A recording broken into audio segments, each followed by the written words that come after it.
Hi Tom. Hi there, Dan. So last week we learned about how the size and shape of braces affect the stiffness. So why don't you tell us a little bit more about what they actually do?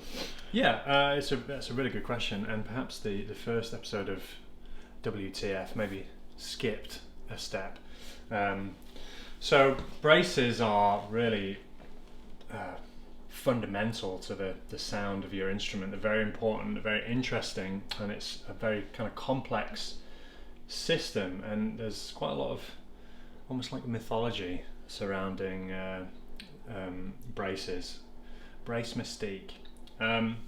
So if you think about the sound of a guitar, there are kind of 3 or 4 fundamental components that work together to give you the sound of the instrument. So the first thing is the soundboard, and that consists of the soundboard itself, so the spruce or cedar or whatever it might be on the front of the instrument.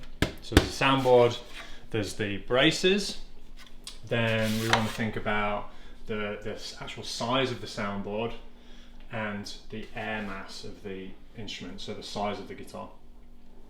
But if we're talking about braces, the braces are doing 2 things. So first of all, the soundboard is obviously quite a thin piece of material, and we've primarily, first of all, we've got to withstand the pull of the strings. There's a huge amount of torque being applied to the soundboard by the strings, so we need some structure, some additional structure, which is one function of the braces. And then the secondary function, as I kind of see it, is the braces are like conduits for the vibrational energy that's put into the soundboard by the strings. They're like little tributaries of tone. Let's go with that. I like that. Good analogy. So by modifying the shapes of the braces, the stiffness, the placing, the materials that the braces are made out of, we can manipulate how the soundboard responds to the pull of the strings. And there are, all luthiers have their own proprietary bracing patterns. Most luthiers have a pretty good idea of why they put certain braces in certain places. But it's worth thinking about the modes of movement of a soundboard, how the soundboard moves in response to the string.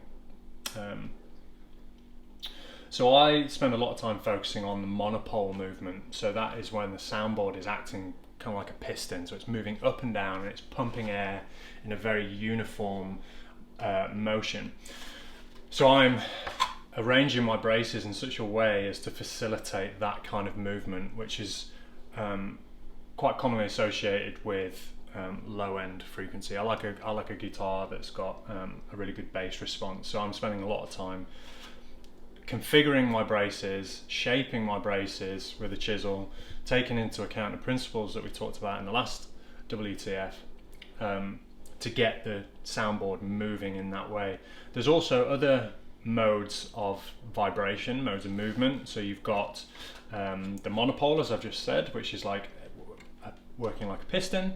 Then you've got what's called a cross dipole, where the top is moving in this kind of configuration, where it's kind of teeter-tottering across like a central axis.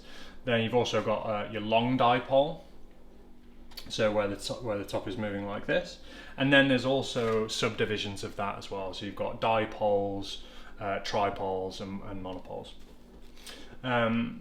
So that's kind of it, really. You know, I'm always thinking about that piston-like movement where the soundboard is behaving like a speaker cone, and my kind of aim is to, once I've closed the sound box up, is to have a very lively, responsive, musical sounding sound box that is vibrating evenly. Sound like a drum. Exactly. You know, I want the sound box to kind of sound like a drum.